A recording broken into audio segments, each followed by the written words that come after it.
Bienvenue sur le plateau d'Alsace 20, départemental 2015 spécial Haut-Rhin. C'est aujourd'hui avec notre deuxième table ronde, Mathieu.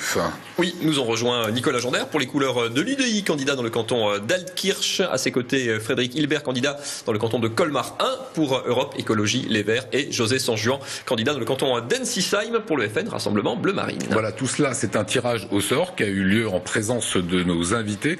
D'où cette table qui n'était pas écrite à l'avance. Nicolas Gendère, vous avez été le sort a décidé que vous seriez le premier de parole. Je vous propose 45 secondes, comme dans l'ancienne table ronde, pour me dire pourquoi il faut voter pour les candidats UDI. J'espère que le résultat sera le même le soir des élections.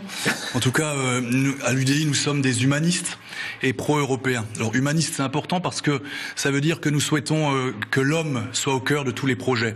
Et ce que je constate dans la méthode actuelle du gouvernement, c'est que dans toutes les réformes qui sont faites, on parle d'économie, toujours, mais on ne parle pas d'hommes. Et c'est par exemple le cas dans le cadre de la réforme territoriale. On a parlé de géographie, on a parlé de diminuer le nombre de régions, mais où était le projet et où était l'homme? Quelque chose que vous décriez donc. Absolument. Que vous dénoncez. Et puis nous sommes évidemment pro-européens parce que nous pensons que l'Alsace et la France souffrent non pas d'un trop-plein d'Europe, mais au contraire de pas assez d'Europe. J'en veux pour preuve le scandale récent dont on a entendu parler, de l'éludation de l'impôt, 750 millions d'euros d'impôts qu'un grand groupe multinational, McDonald's pour ne pas la citer, grâce à un savant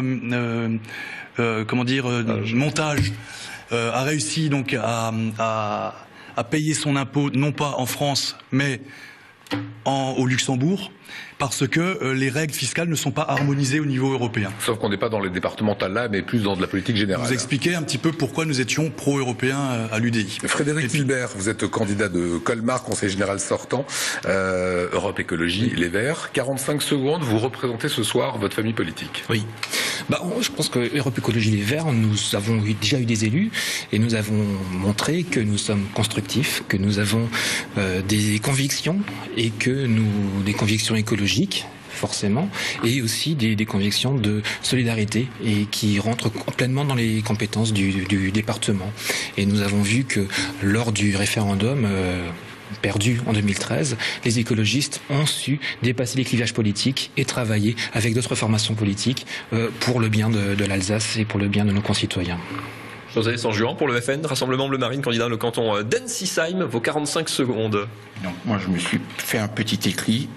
Pourquoi voter Rassemblement Bleu Marine Front National? Tout simplement car l'UMP, nous a conduits dans le mur. Pour preuve, l'affolement général de nos adversaires.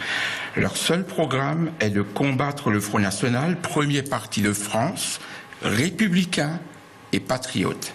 Aujourd'hui, un sondage paru dans le Figaro a prouvé la compétence de nos élus Front National Rassemblement Bleu Marine. Les 3/4 des administrés sont très satisfaits de notre politique de gestion de ces communes. Nous sommes aujourd'hui le seul parti à l'écoute des Français. Et quel est votre programme?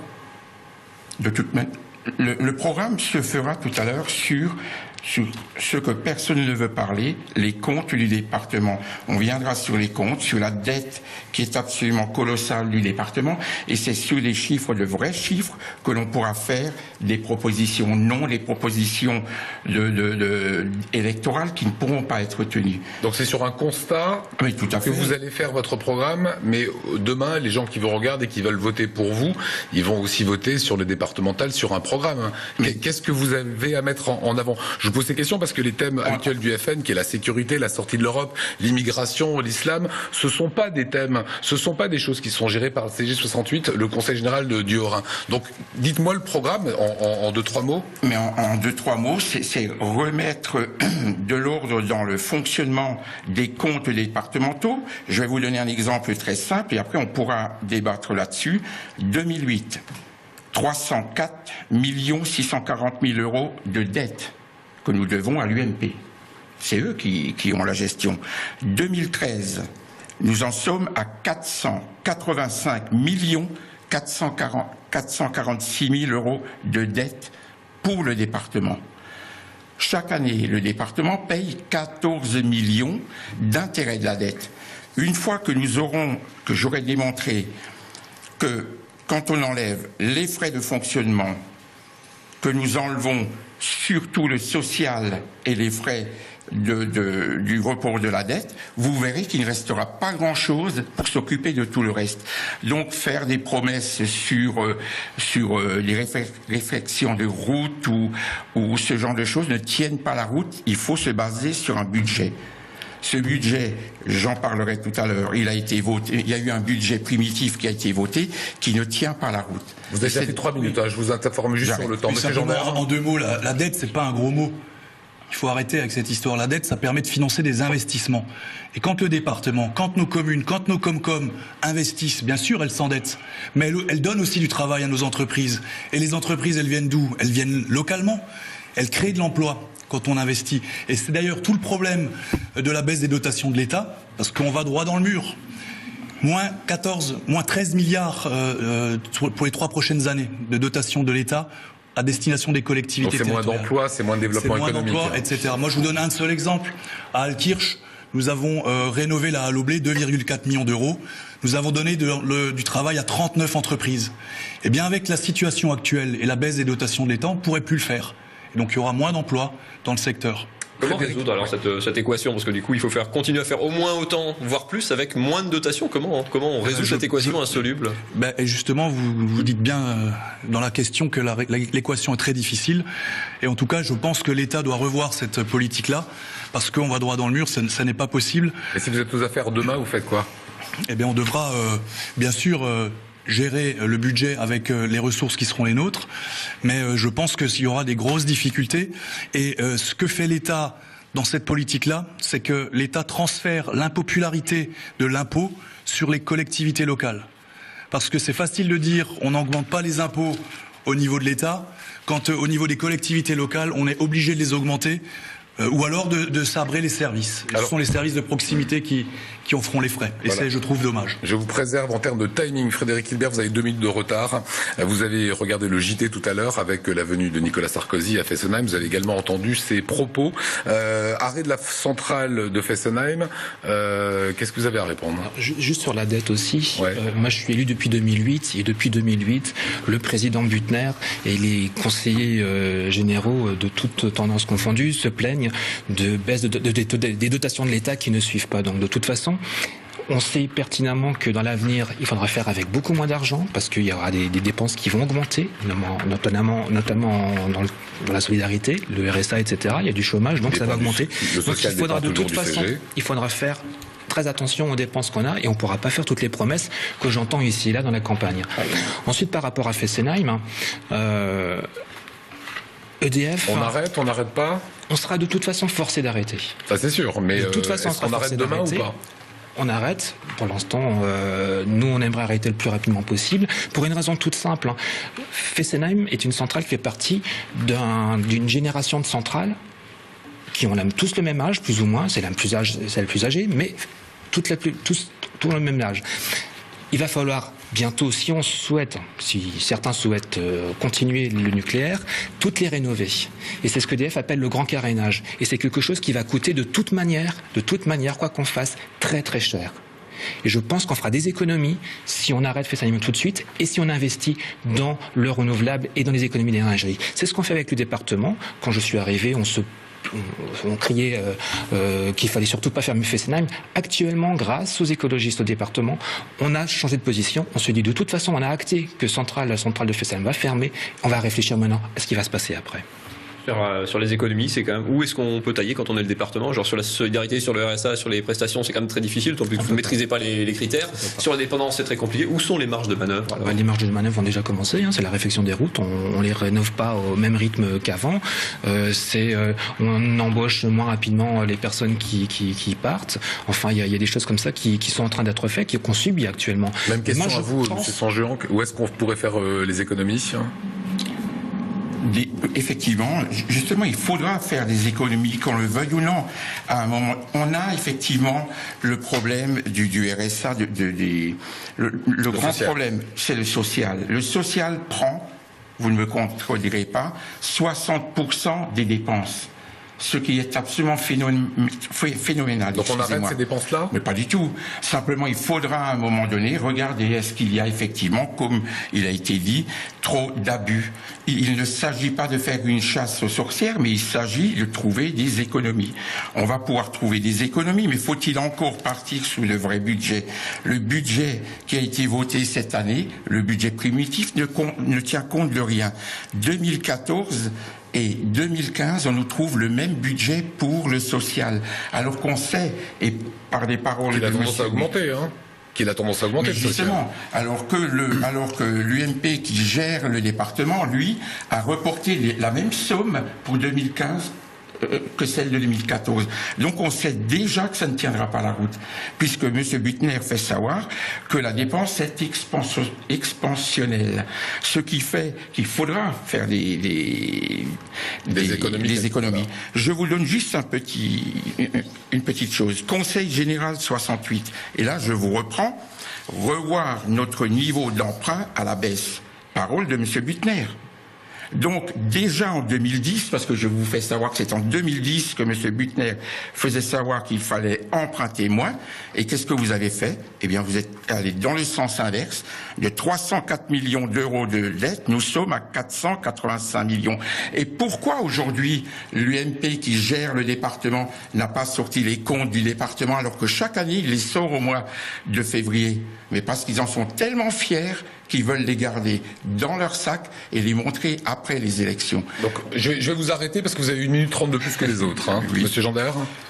Oui, non, ce que je veux dire, moi, c'est que, et ce qui est passé sous silence quand même par Monsieur Sanjuan, c'est que, par exemple, les charges de personnel, dans les charges de fonctionnement, sont inférieures de 24% par rapport à un autre département de la même strate. Hein. Si je reprends les... Ça veut dire qu'il y a des efforts qui sont faits. Il y a des efforts qui sont faits depuis des années. Il faut pas dépeindre un tableau qui n'est pas aussi noir que cela. Et la deuxième observation que je voulais faire, mais qui est un petit peu éloignée des chiffres, parce qu'on n'est pas... Tout à l'heure, dans le premier débat, on a parlé beaucoup institutionnel, là on parle beaucoup chiffres.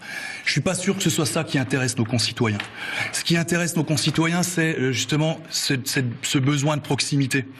Nous faisons campagne avec ma binôme Sabine Rexler dans le canton d'Altkirch, au contact des gens. Parlez au nom de tout le monde, hein, de l'UDI et de votre famille politique. De l'UDI.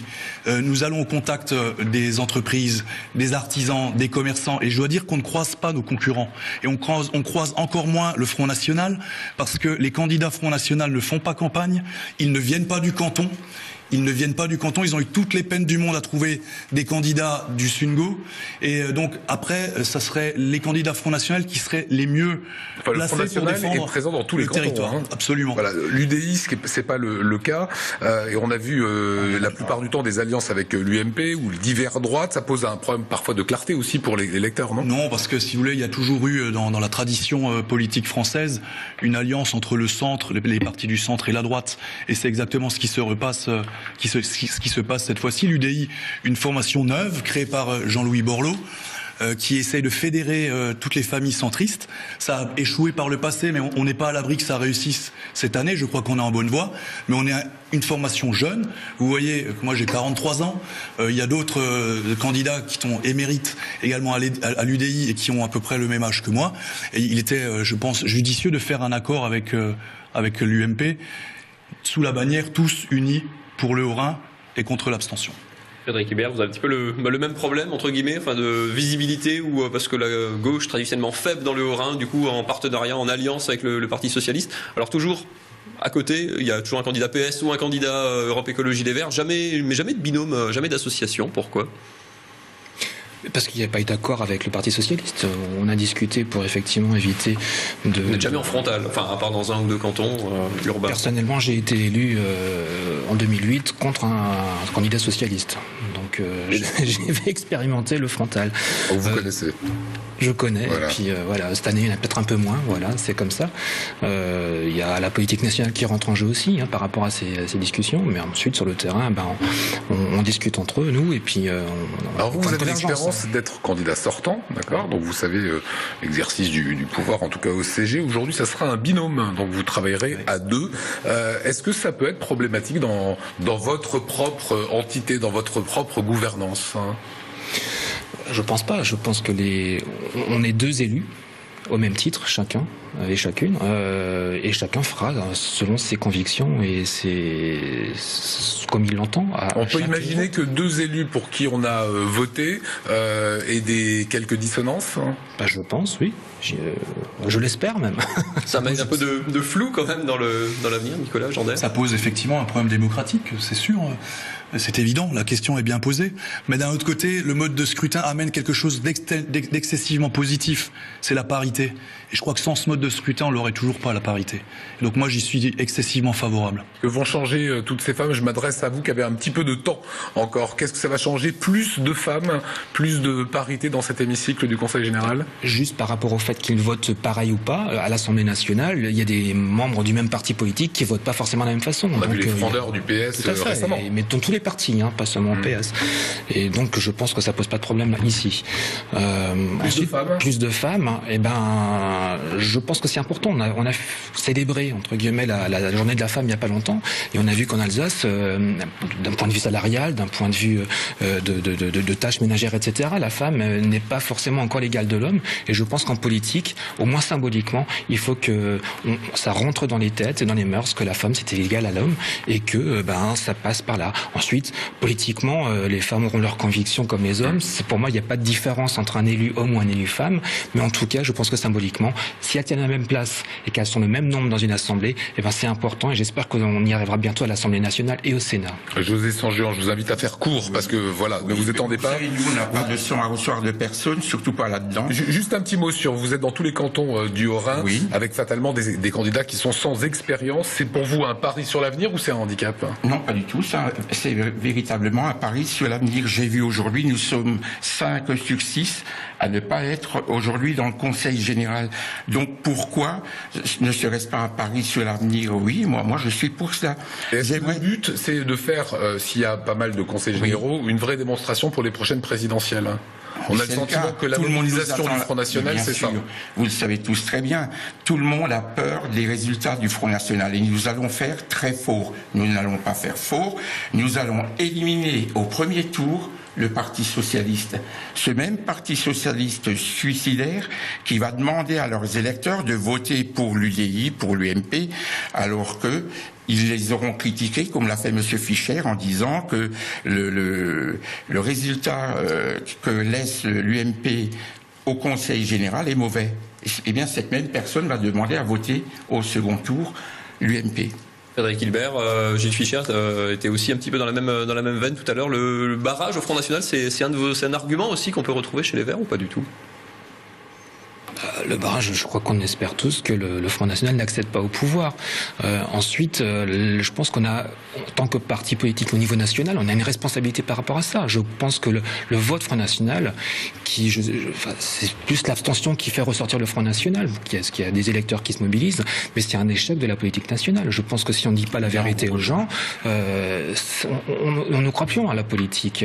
On ne veut plus participer à des réflexions politiques, etc., parce qu'on est un petit peu dégoûté. Et je pense que c'est ça qui fait le terreau du Front National. En grande partie, il y a de multiples explications. On pourrait y passer 2 heures sur. Et ben justement, il reste que 30 secondes. C'est pour vous, Monsieur Gendaire. Forte concurrence à droite en Alsace. Comment est-ce que vous pouvez vous différencier, vous, parce que vous vous retrouvez avec l'UMP parfois, entre l'UDI et l'UMP? Vous avez 25 secondes. On a encore une fois un accord au niveau du département. Donc il n'y a pas de concurrence entre l'UMP et l'UDI. C'est parfaitement clair. C'était l'intérêt aussi d'avoir cet accord-là. Et je dirais que pour lutter contre le Front National, on a trois idées: proximité, proximité et proximité. Eh bien, écoutez, ça a été un plaisir de vous recevoir pour ce premier